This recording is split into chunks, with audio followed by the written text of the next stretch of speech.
We are proud to announce today that the city and the diocese have reached an agreement that would preserve the former Mater Dolorosa Church building, a significant priority for many in our community and this administration. The specifics about the agreement: the city will acquire the church and friary structures for $50,000.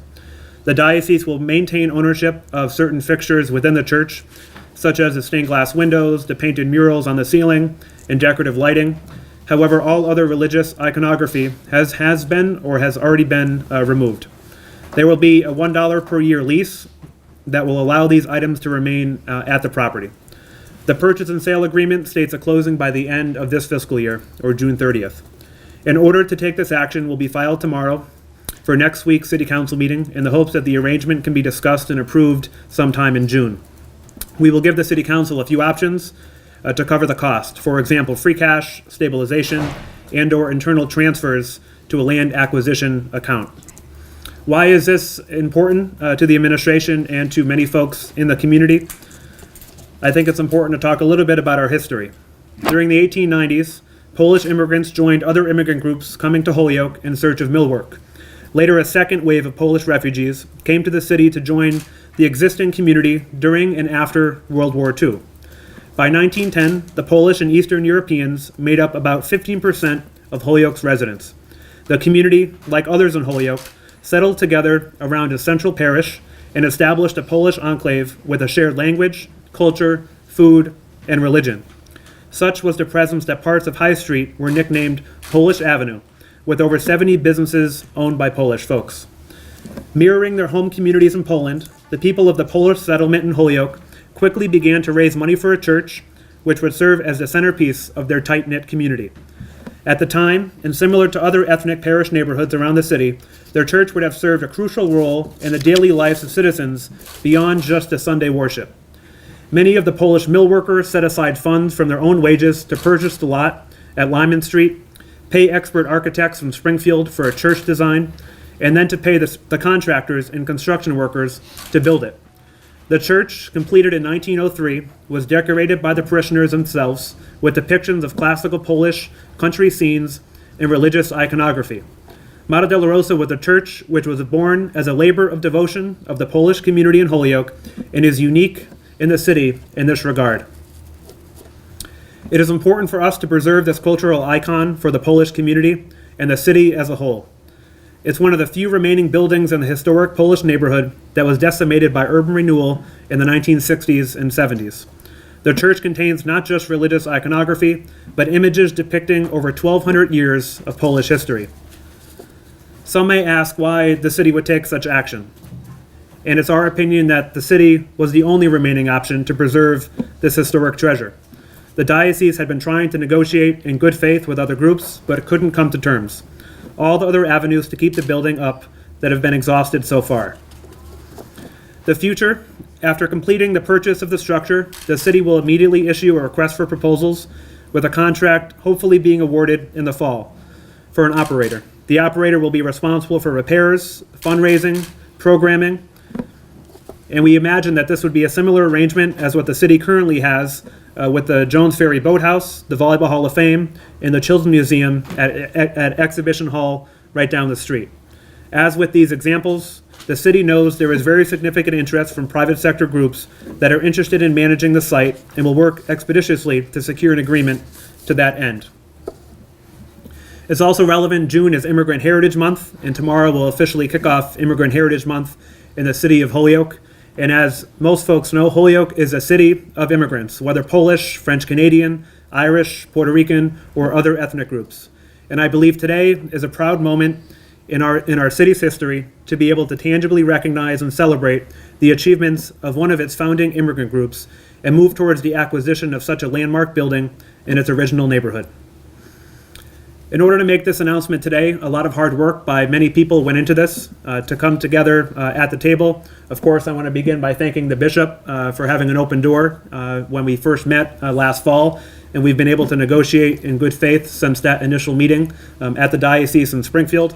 I want to thank Father Albert and his team, the council at Our Lady of the Cross Church, for their cooperation and collaboration on this issue.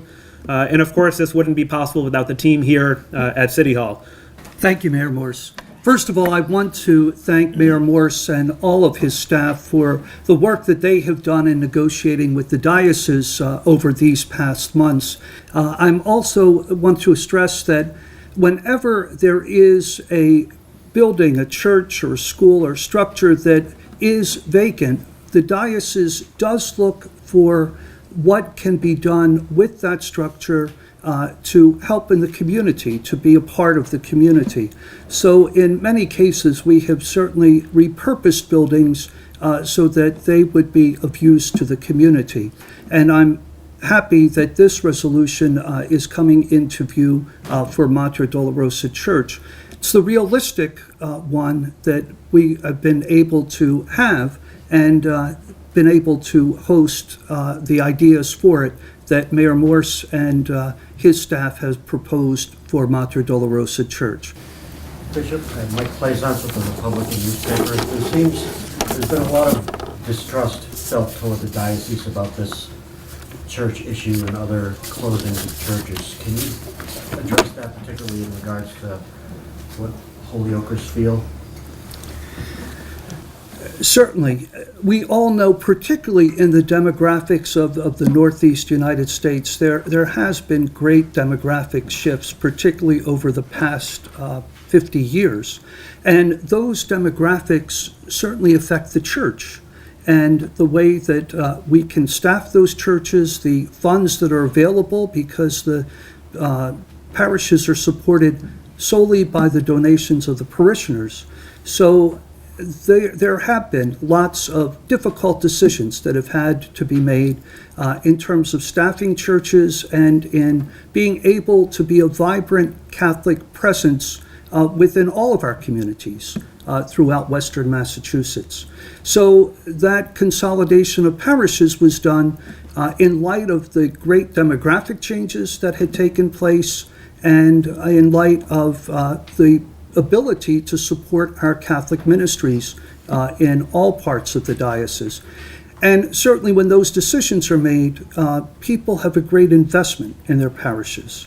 And that great investment and love, when those decisions have to be made, are very difficult. Difficult for the bishop, difficult for the priest and the staffs of the parishes, as well as the parishioners. But they're necessary decisions that have to be taken. So, as I said earlier, whenever those decisions were taken, we have looked for what could the buildings be used for that would be for the good of community. That was our main purpose in any of the sale of the churches or any of the buildings that were closed. What would be the benefit to the community? We've always tried to look out for that first. So I acknowledge the deeply hurt feelings, but I also acknowledge that we're trying to do the best we can in order to be a Catholic presence in our communities throughout Western Massachusetts. Mr. Mayor, has it been determined how much it will cost the city or the developer, and who will pay for the necessary renovations of the church, renovations that were deemed necessary by the diocese? Yeah, so understandably, there's been members of the community that have concerns about the building's structural stability. The city understands the position of the diocese, but we've had a number of inspections conducted and feel that the building itself is structurally sound. We estimate that there are about $150,000 worth of repairs that should and need to be done in the coming months and coming years. As I stated earlier, we'll act swiftly to issue an RFP for an operator. There already have been private groups forming, raising funds, and in the language of the RFP, it'll stipulate that the operator of the building, whether it be a Polish cultural center, use of space for other municipal reason, will be funded by the applicant or the proponent that puts in that proposal. Mr. Mayor, what is the deadline For the renovation to reopen this, to open it to the public? Well, we hope that the the sale is complete by the end of the fiscal year, so June 30th of this year, we would then, the city would then have ownership of it, and we would expect to have an RFP out hopefully by the beginning of the fall. And then we would expect by sometime mid to late fall, we would have a selected proponent that puts together a proposal for use of the church. There still obviously are some variables at play. As I mentioned, we'll file the orders with the council tomorrow, and so much of this is contingent upon city council approval. So we'll file those orders, be likely sent to the Development and Government Relations Committee, and at that point we'll give a much more thorough presentation about why this makes both economic sense for the city and an argument about historic preservation. I think, not just Holyoke, but this country in particular hasn't always been effective at preserving our history. And these are things that we can't build today if we wanted to. And so I think it's important that we take a leadership position in preserving this treasure of Holyoke's history. And we've always, as I said, been a city of immigrants, whether it be Irish or Polish, Puerto Ricans, Latinos. And, just like other efforts, I think it's important that the city make an investment in the Polish community as well. Could we expect to see something within the next 2 years, for example? Absolutely, yes.